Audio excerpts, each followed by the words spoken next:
Bab yang ke-29, babun karahatul hirsi ala dunya.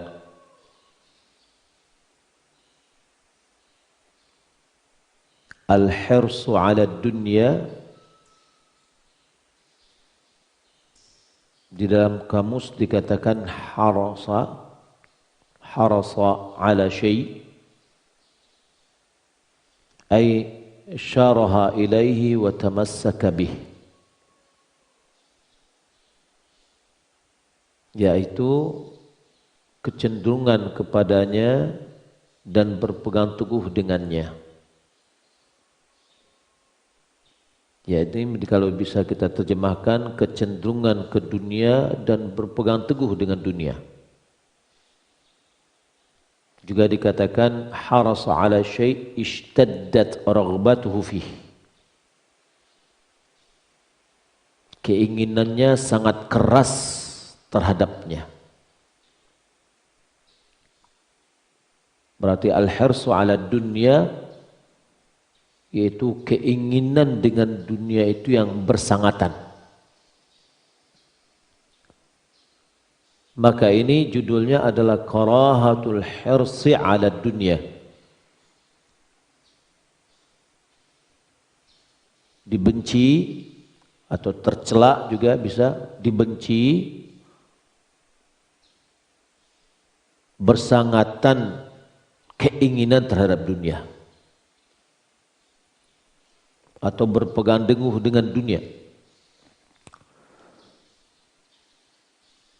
Bisa juga diartikan harasa ala syai' juga al-bakhala bih, yaitu bakhil dengannya. Hadis yang pertama, an Abi Hurairah yablughu bihi an-nabiy sallallahu alaihi wasallam qala qalbu asy-syaikh syabun ala hubbil itsnatain, hubbil aish wal mal.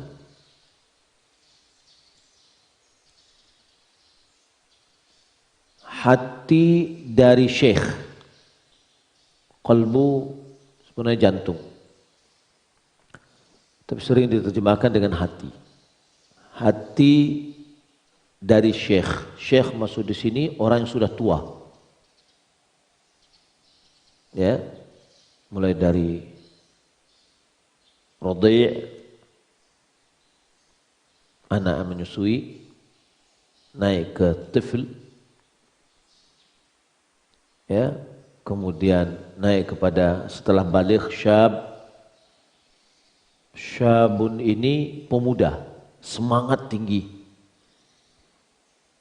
Umur syab ini mulai dari akhir baligh sampai 40 tahun.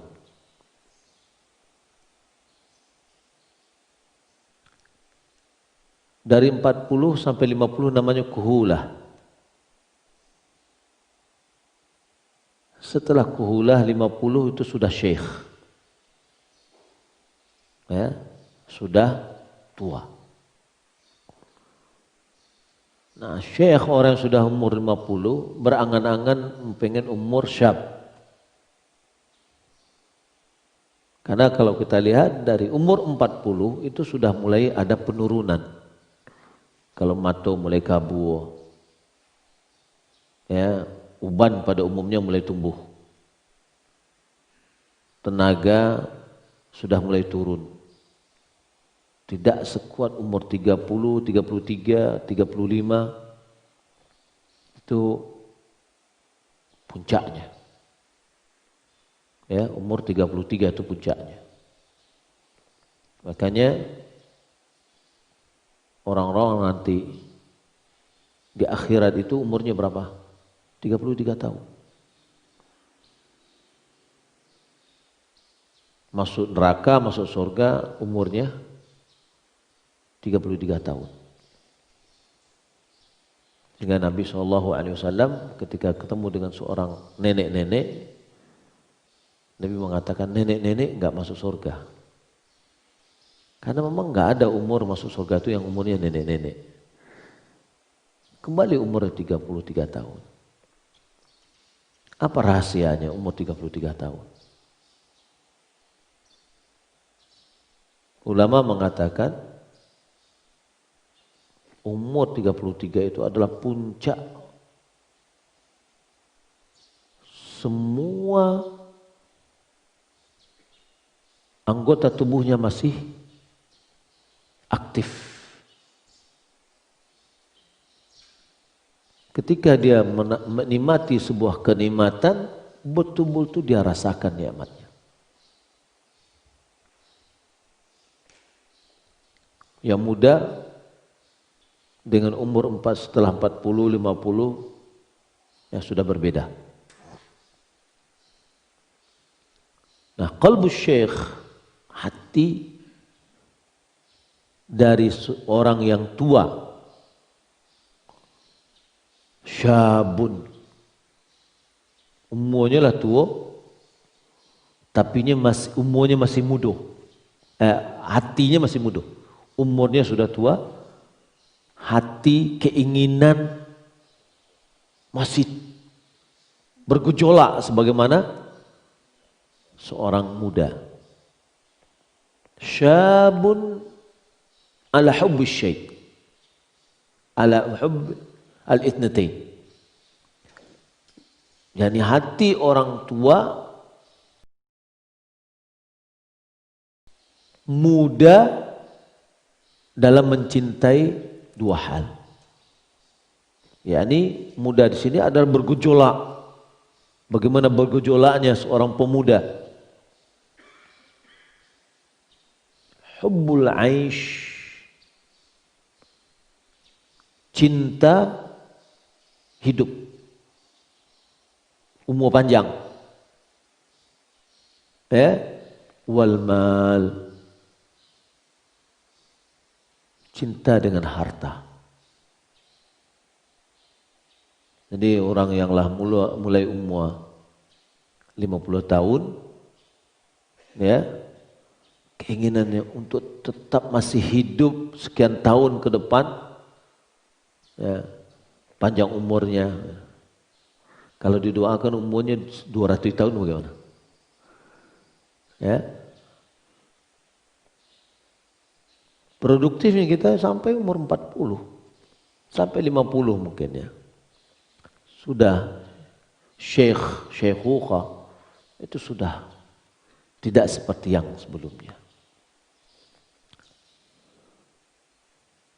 Mencintai untuk tetap hidup dan mencintai harta. Hadis yang kedua 1408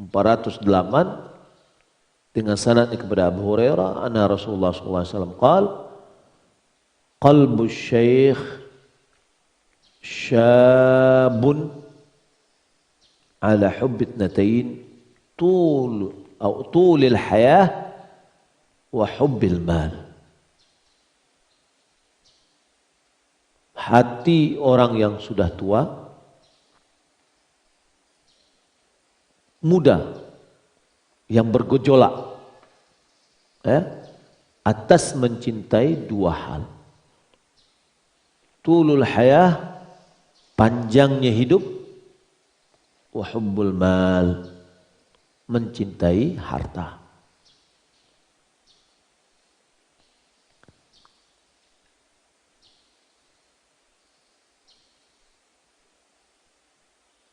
Hadis yang ketiga dari Anas bin Malik, qala Rasulullah sallallahu alaihi wasallam, yahramu ibnu Adam wa tashibbu minhu uthnatan. Anak Adam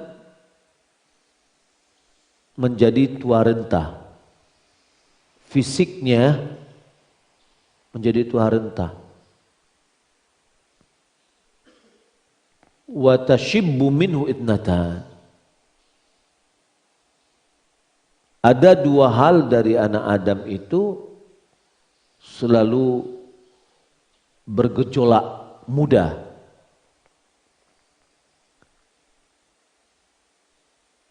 Yaitu al-hirsu 'alal mal wal hirsu 'alal umur. Hirs tadi apa tadi? Ya, berpegang teguh, kecenderungan yang tinggi, keinginan yang tinggi, terhadap harta, dan keinginan yang tinggi atau keinginan tinggi atau kecenderungan yang tinggi terhadap umur.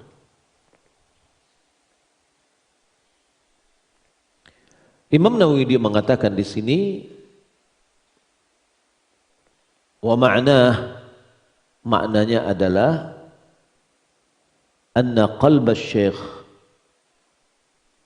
kamilul hubbi lil mal,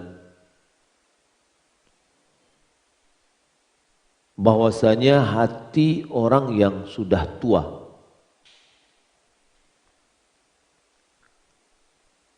sempurna cintanya untuk harta.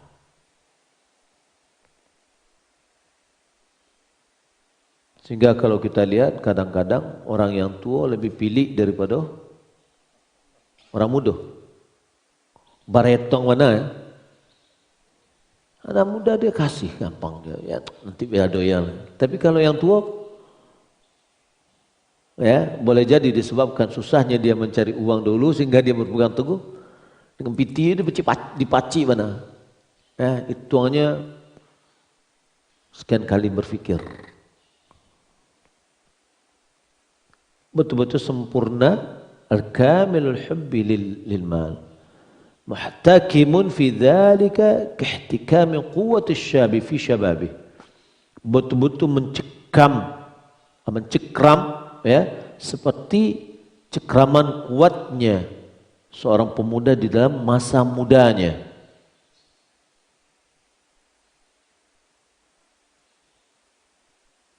Hadza sawabuhu.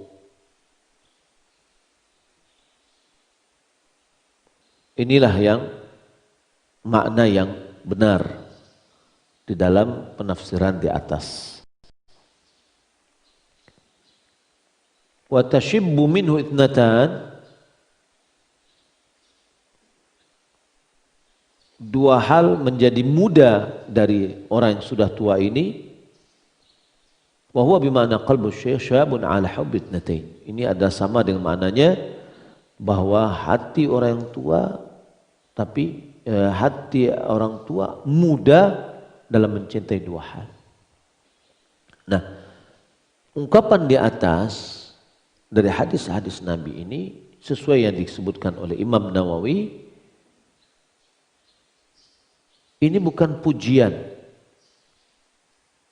ya terhadap orang yang punya karakter ini, tapi ini adalah menunjukkan bahwa itu tidak disukai, dibenci atau tidak disukai sikap orang yang punya kecenderungan tinggi terhadap dunia.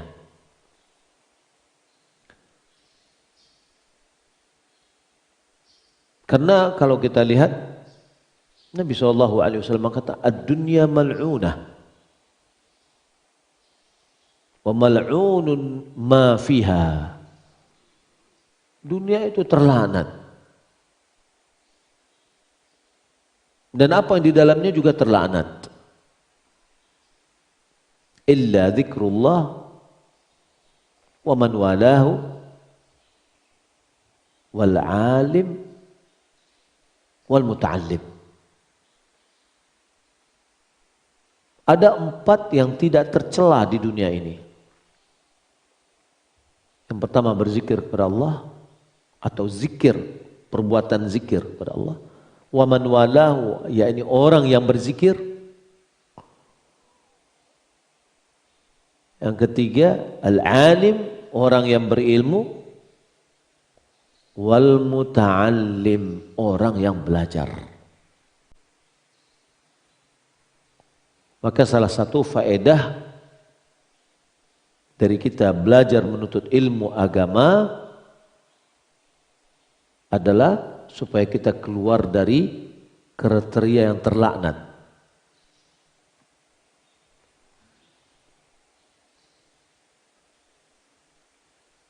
dunia dibandingkan dengan kehidupan akhirat, sebagaimana kata Nabi SAW, mali walid dunya illa karaqibin istadhalla tahta asyajarati thumma tarakaha. Apa urusanku dengan dunia, kata Nabi, kecuali hanya sebatas seperti orang yang bersafar berhenti sejenak di bawah pohon, ya, menghilangkan letih dan lelah untuk perjalanan yang panjang dan jauh. Apakah ketika dia berhenti di bawah pohon dan duduk untuk menghilangkan penatnya, lalu dia habiskan seluruh bekalnya di situ? Semua biaya dia dihabiskan di situ. Sementara perjalanannya semakin panjang atau masih panjang. Maka dunia adalah persinggahan untuk menuju kepada kehidupan yang abadi, yang tidak ada kesudahannya. Dunia, kata Nabi SAW, inna amara ummati baina sittin wa sab'in wa qalilun man yajudu dhalik. Umur umatku antara 60 dengan 70. Sedikit orang yang melewatinya. Jadi yang sudah umur 70 tahun ke atas, celiak ke belakang, ya, review kembali masa kecil kita. Siapa di antara kawan-kawan kita yang kita sepamainan jenyo yang masih hidup? Mungkin kita katakan hanya 1 atau 2. Maka berarti kita adalah yang sedikit yang melewati dari 70. Berarti 60 je 70, antara 60 dan 70, disitulah umur yang banyak meninggal dunia. Nabi SAW umurnya berapa? 65 secara hijri. Secara masehi kurang lebih 60, mungkin 59. Ya. Kalau hitungan kita kan hitungan masehi. Nah, jadi antara 60 dengan 70 itu banyak yang berguguran. Dan banyak juga yang sebelumnya malahan. Nah, dunia dia ini adalah persinggahan sebentar untuk menuju akhirat yang abadi, yang tidak ada kesudahannya. Nah, di dunia inilah kita menanam. Hasil tanaman kita raih nanti di akhirat. Kalau seandainya ada orang yang dia pengen hidup lama, berpegang teguh dengan harta, artinya apa? Dia tidak berikan kepada yang lain, tapi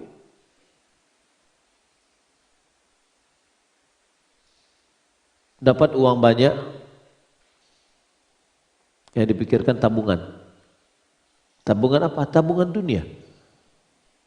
Makanya Nabi SAW dan sebuah hadis mengatakan, tiada di antara kalian kecuali harta warisnya atau harta ahli warisnya lebih dicintai daripada hartanya sendiri.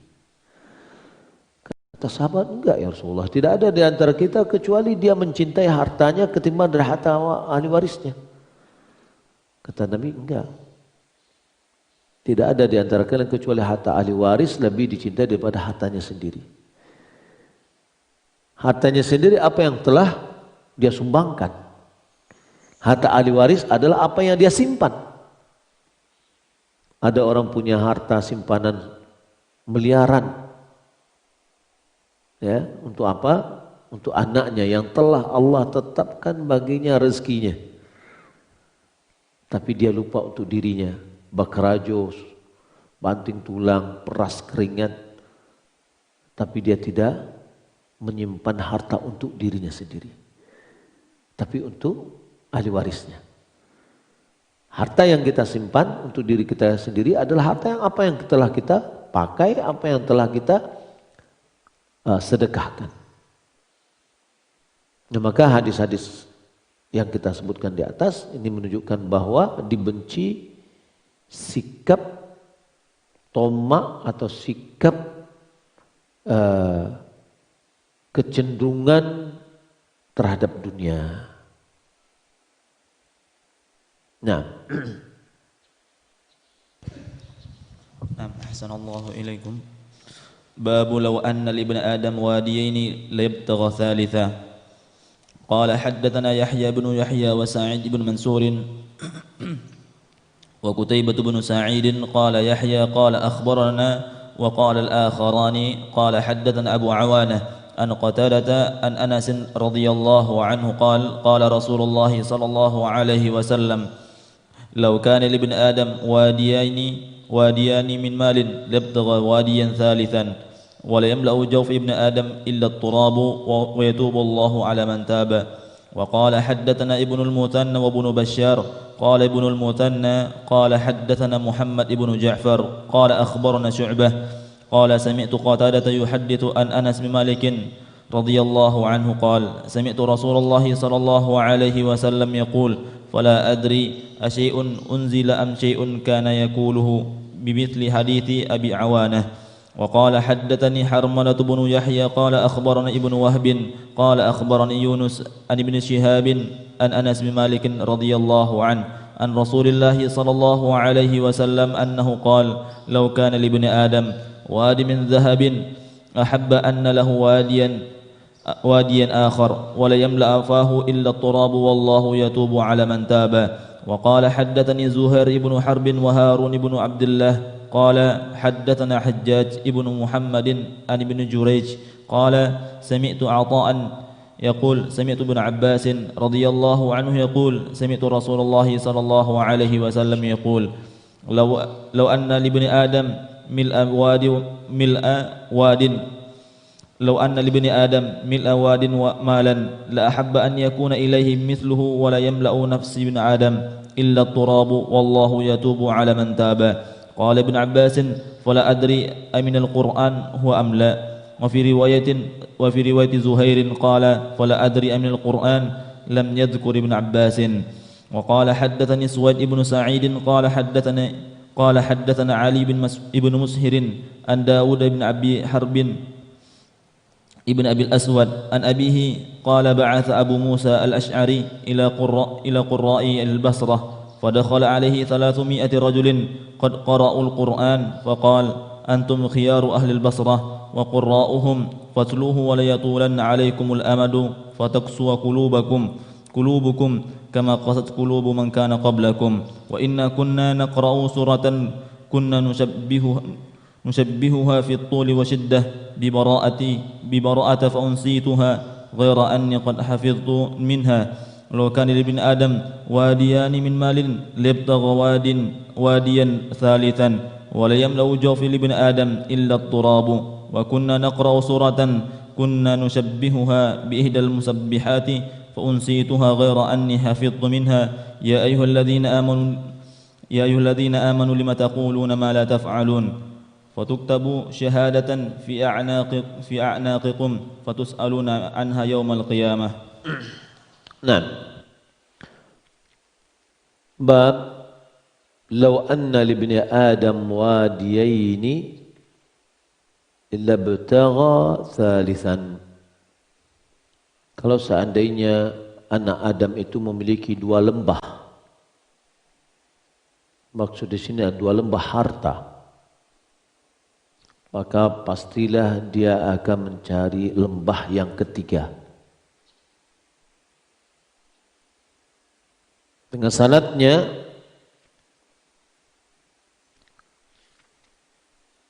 kepada Anas bin Malik, dia mengatakan qala Rasulullah sallallahu alaihi wasallam, Rasulullah bersabda, "Lau kana li ibni Adam wadiyan min malin labtagha wadiyan thalitha."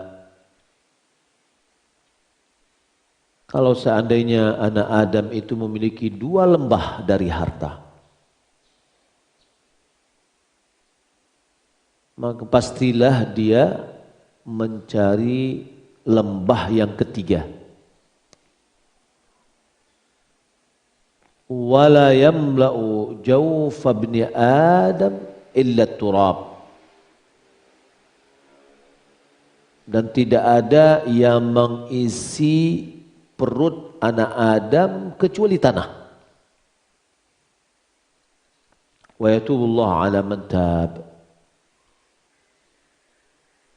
Allah bertaubat kepada orang yang mau bertaubat kepadanya.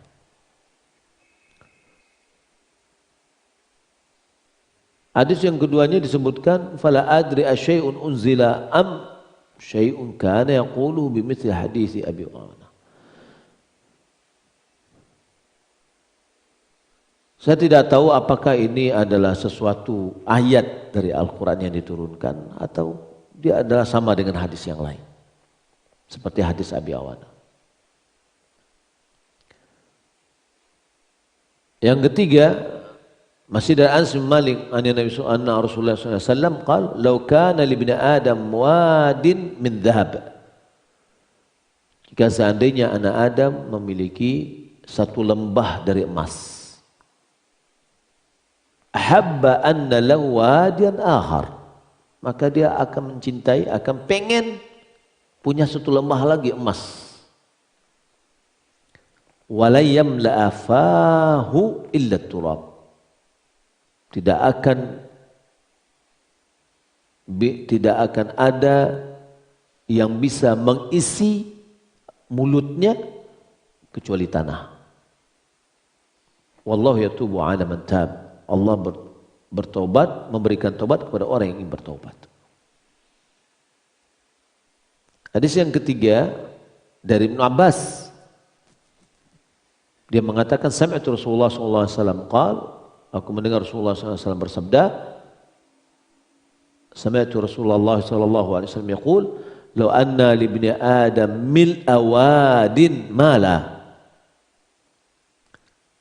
Kalau seandainya Anda memiliki seukuran penuh lembah dengan harta,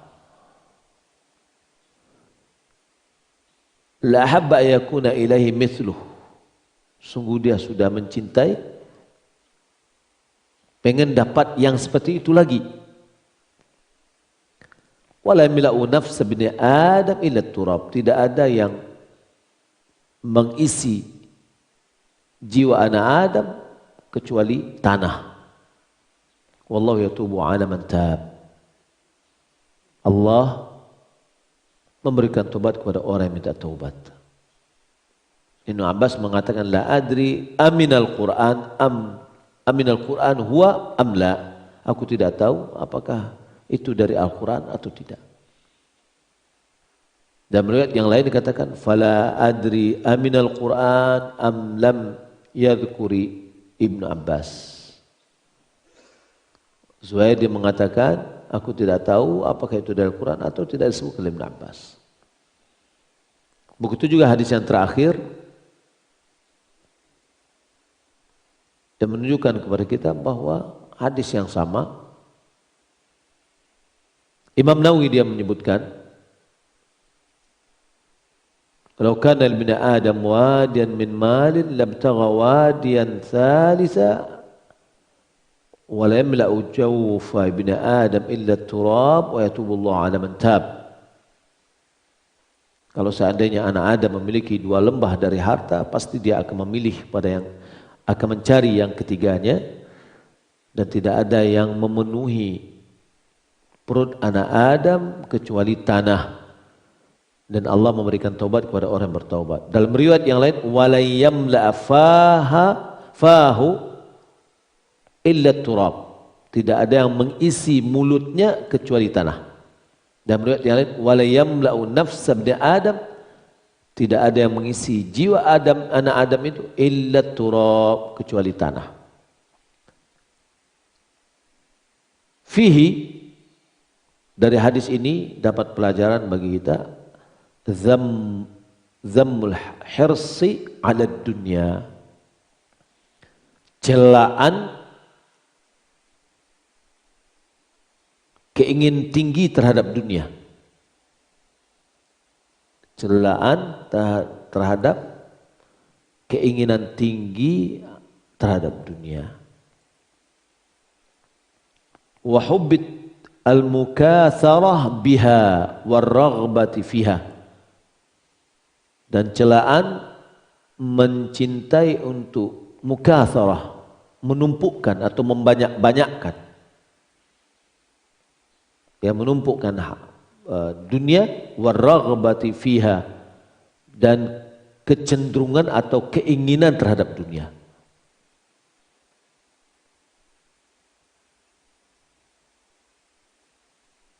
Maka orang yang orientasinya dunia itu adalah tercela.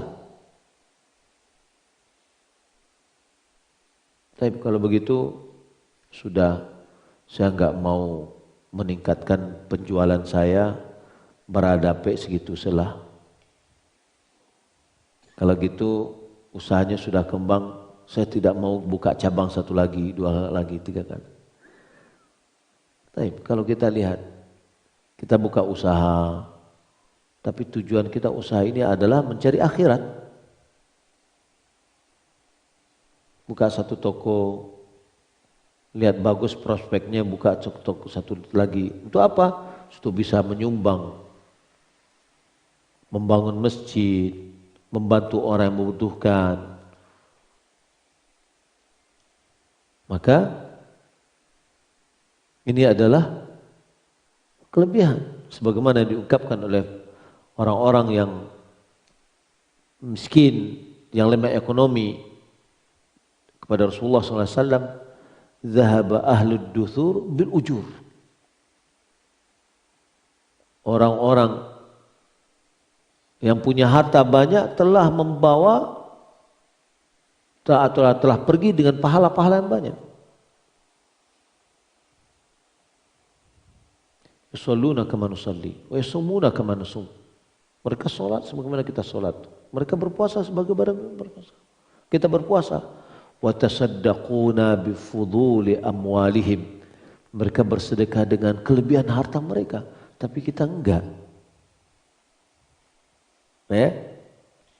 Berarti ini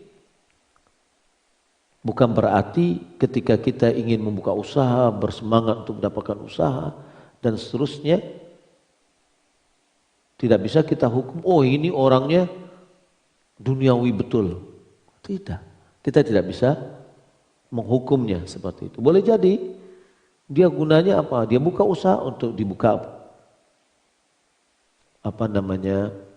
lowongan kerja kepada orang lain, sehingga dia bisa mendapatkan, mencarikan nafkah untuk keluarganya. Kemudian untuk dia juga, tidak juga untuk menumpukkan.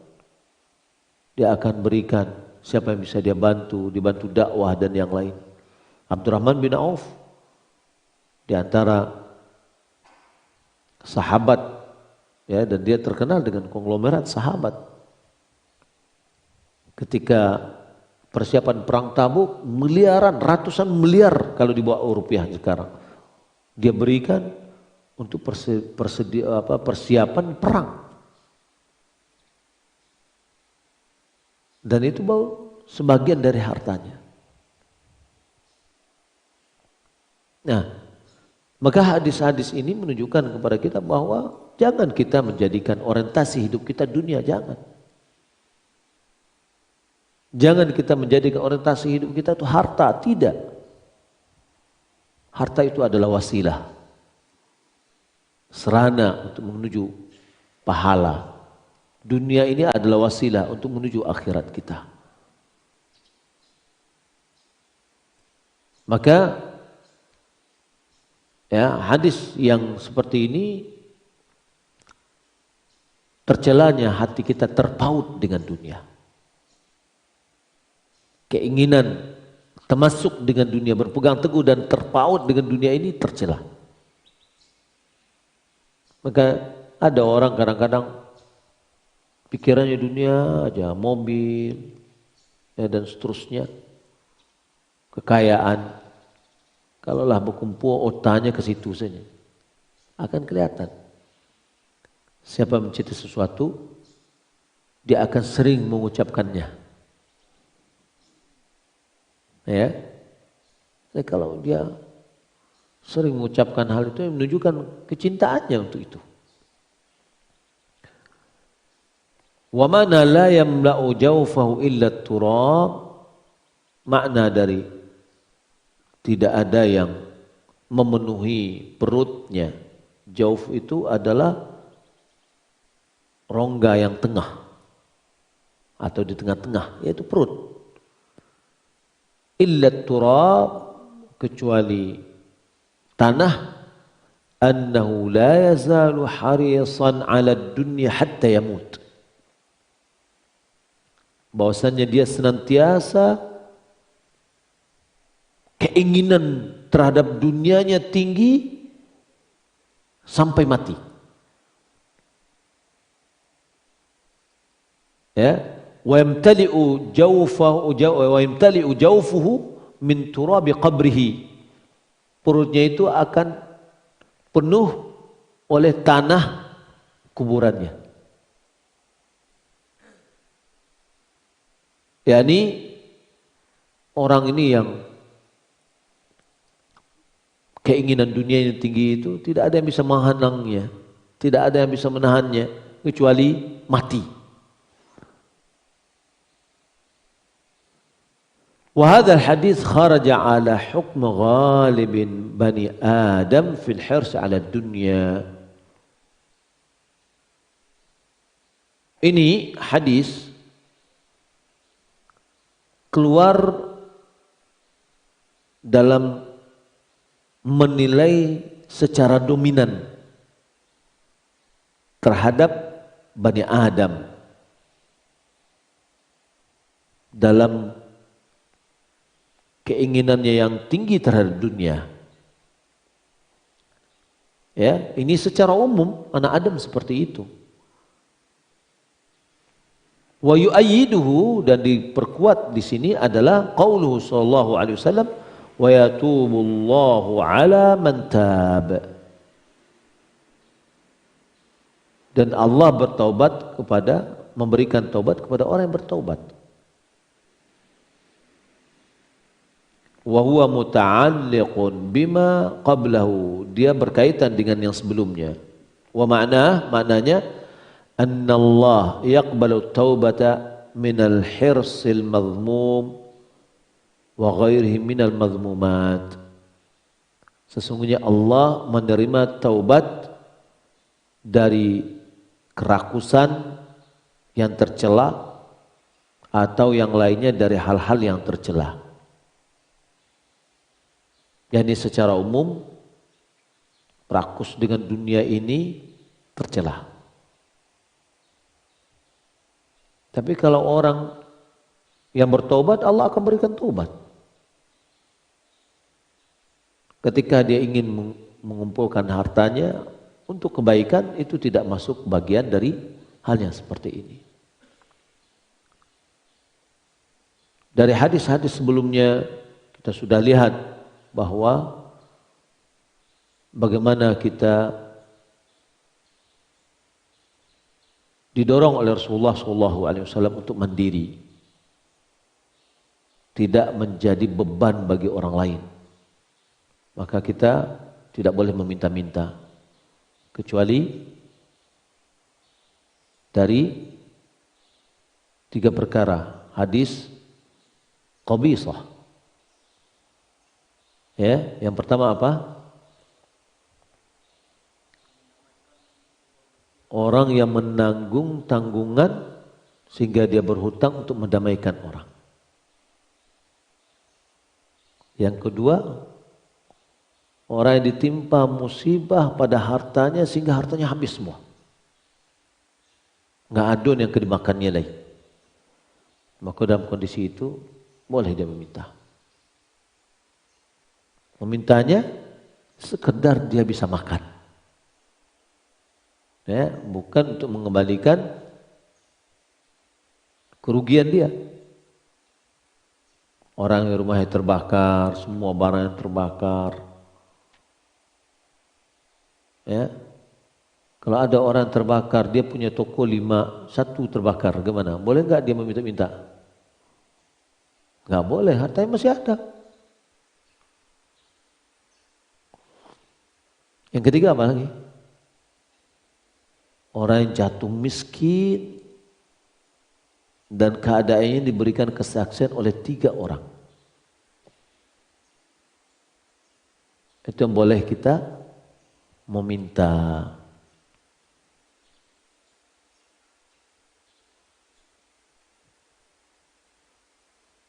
Apa yang lebih dari itu adalah suhtun ya'kulhu suhta. Yaitu harta haram yang dimakannya.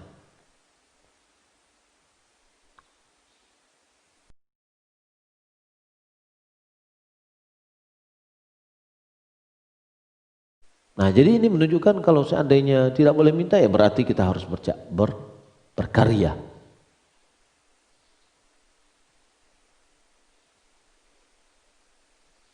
Wallahu ta'ala alam. Ya, mudah-mudahan bermanfaat. Kita lihat kalau ada pertanyaan.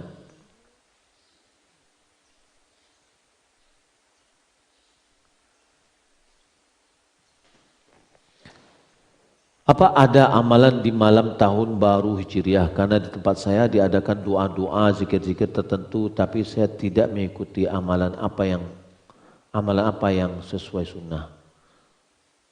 Tidak ada doa akhir tahun, doa awal tahun, puasa akhir tahun dan puasa awal tahun. Gak ada. Orang puasa hari ini gara-gara tanggal 1 Muharram, maka tidak ada dasarnya.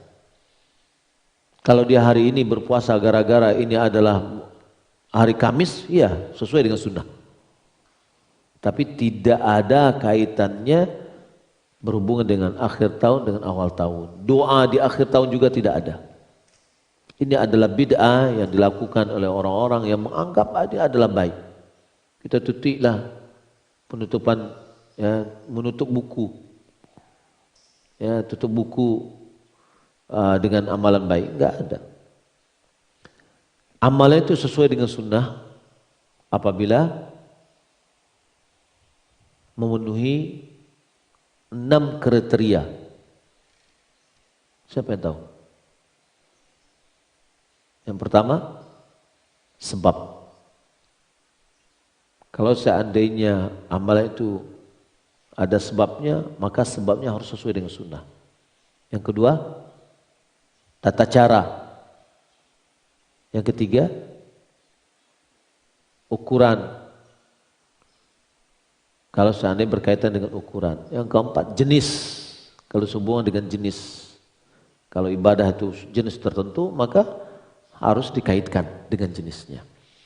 Kemudian waktu, kemudian tempat. Kalau seandainya ada orang menganggap bahwa puasa pada hari Rabu adalah afdal, maka perlu kita tanyakan, mana dalilnya? Ada nggak dasarnya menganjurkan puasa hari Rabu? Kalau nggak ada dasarnya dari sunnah, maka amal itu batil, tidak sesuai dengan sunnah. Ya.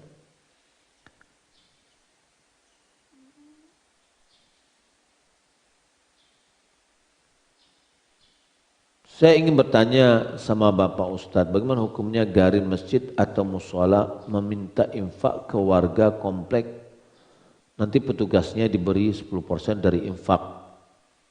Bagaimana status upah tersebut?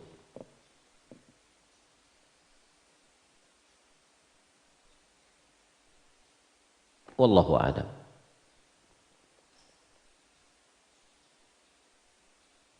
Wallahu a'lam. Kita coba cari dulu.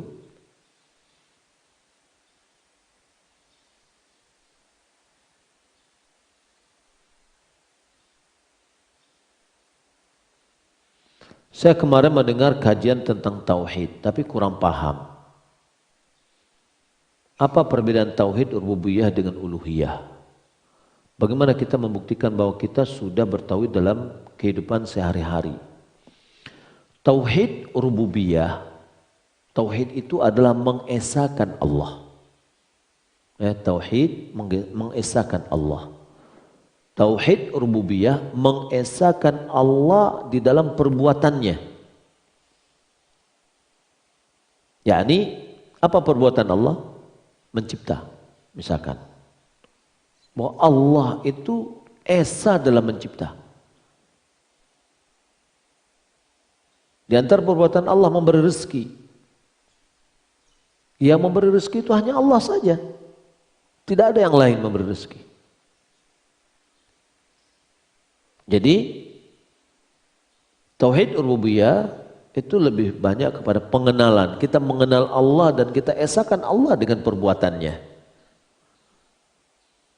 Adapun uluhiyah itu penghambaan diri. Berarti di sini perbuatan manusia, perbuatan hamba. Maka dia hendaklah mengesahkan Allah di dalam perbuatannya. Apa perbuatannya? Berdoa. Maka hendaklah dia hanya berdoa kepada Allah saja. Ya, yang dia tuju dalam beribadah Allah, hendaklah dia beribadah hanya kepada Allah saja. Tidak boleh dia kepada yang lain. Dia bersedekah ingin mendapatkan pahala dari Allah. Itu namanya tauhid uluhiyah.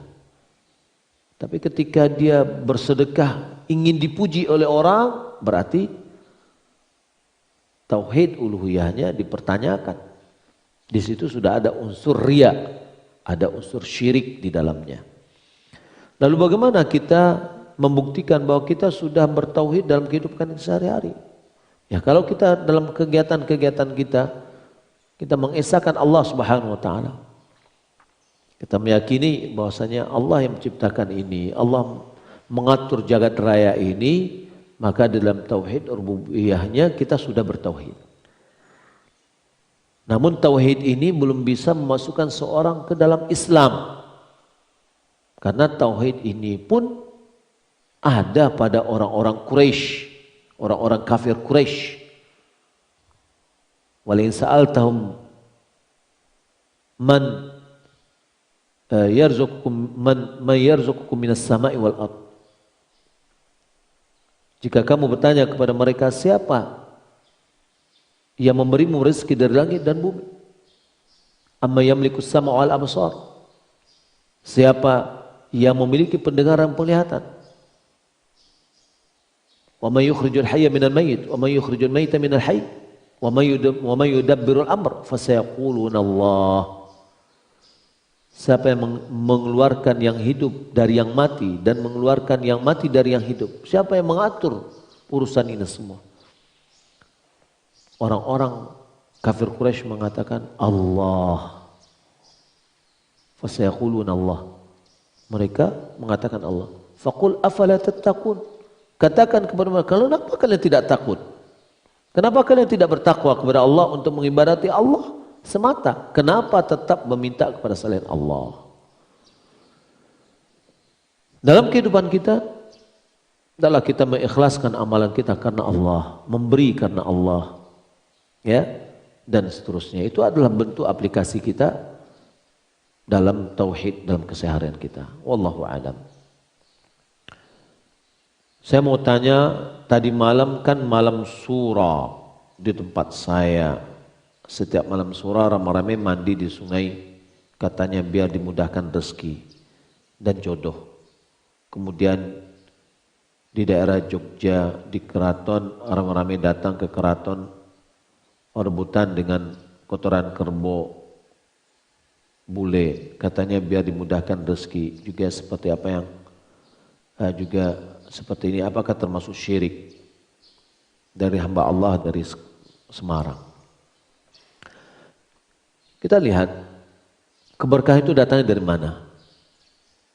Dari Allah Subhanahu wa taala. Ya. Dan Allah telah tetapkan.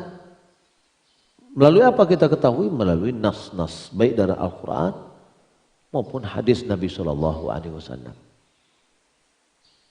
Ya. Ketika ada orang ya dalam Al-Qur'an, wa man adallu mimman yad'u min dunillahi man la yastajibu lahu ila yaumil qiyamah wa hum an du'a'ihim ghafilun. Siapa yang lebih sesat dari orang yang berdoa meminta ya kepada siapa yang tidak mampu untuk memberikan atau memenuhi permintaannya? Apakah sapi bisa, kerbau bisa memenuhi permintaan? Manusia itu adalah binatang. Tidak akan mungkin, mustahil. Kalau ada orang menganggap ini adalah datang keberkahan dan setelah ini sesuai dengan firman Allah, waman adallu, siapa yang lebih sesat lagi? Artinya enggak ada lagi orang yang lebih sesat dari situ. Ketika tauhid sudah ditinggalkan dan dipuja adalah syirik, menjadikan seorang manusia akal sehatnya sampai kepada titik nol. Ya, apapun tingkat dari akademisinya.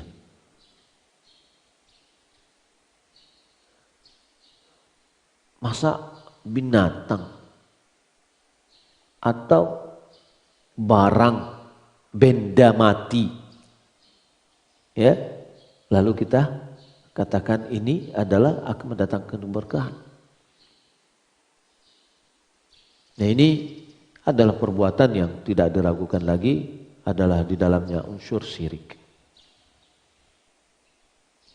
Maka kita diajak untuk merdeka. Merdeka kepada ya mengibadati makhluk Allah. Agar bisa kita hanya mengibadati Sang Khaliq Allah Subhanahu wa taala. Ya, mudah-mudahan kita bisa memahami, dan ini pentingnya kita mempelajari tauhid. Wallahu a'lam.